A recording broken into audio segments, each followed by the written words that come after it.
Prajurit perempuan Indonesia turut berperan dalam pasukan penjaga perdamaian PBB dikenal dengan sebutan Blue Helmets. Dari total 13 wilayah operasional Blue Helmets, Indonesia saat ini mengirim pasukannya ke 8 wilayah konflik, termasuk Libanon, Sudan Selatan, dan Republik Demokratik Kongo. Sebagai prajurit perempuan, tugas mereka tidak jauh berbeda dengan prajurit laki-laki. Namun, diakui Lettu Laut Lilia Budianti, anggota misi penjaga perdamaian PBB di Republik Demokratik Kongo MONUSCO, ada peran yang sedikit berbeda. Sebenarnya tidak jauh beda untuk tugas-tugasnya dengan prajurit pria lainnya. Cuma memang di sini kita ada istilahnya kelebihan tersendiri karena memang biasanya wanita itu lebih humble, jadi lebih istilahnya pendekatan untuk komunikasi sosial ke masyarakat itu lebih kena, terutama untuk kaum-kaum perempuan dan anak-anak. Mereka merasa nyaman dengan sesama wanita dan menyampaikan ada apa sih permasalahan di daerah tersebut.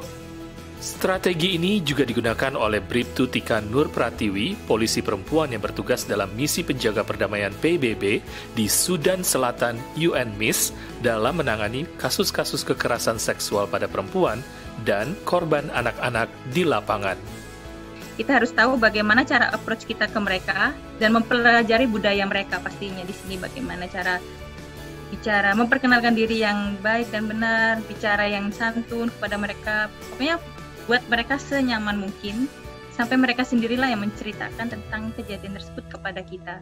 Tugas patroli di lapangan juga dilakukan oleh para prajurit perempuan Indonesia, meskipun disadari bahwa daerah wilayah operasional pasukan penjaga perdamaian ini rawan dengan konflik perang.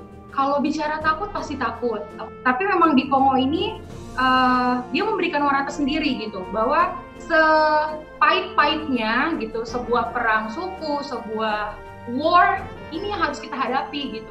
Nah, rasa takut itu sebenarnya yang membuat kita termotivasi untuk membuktikan bahwa sebenarnya kita bisa. Dan pada kenyataannya di lapangan, kita bisa sekali.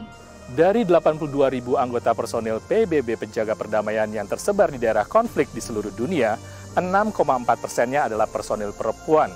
Negara-negara anggota PBB yang mengirim personilnya ke pasukan penjaga perdamaian menyuruhkan untuk menambah jumlahnya hingga 20%, terutama di bidang kepolisian. Kemampuan merangkul masyarakat lokal merupakan kelebihan prajurit perempuan. Hal tersebut diakui oleh pemerintah Indonesia. Kita sudah mulai dengan pengiriman pasukan perdamaian sejak tahun 1957. Kira-kira ada 45.000 pasukan perdamaian kita yang telah kita terjunkan di berbagai wilayah-wilayah konflik sejak 63 tahun yang lalu.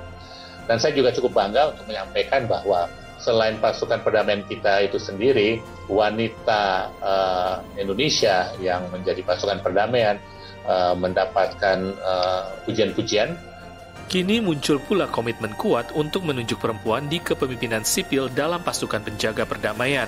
Dan hingga akhir Februari lalu, 35% kepala operasi dan misi adalah perempuan. Tim VOA melaporkan.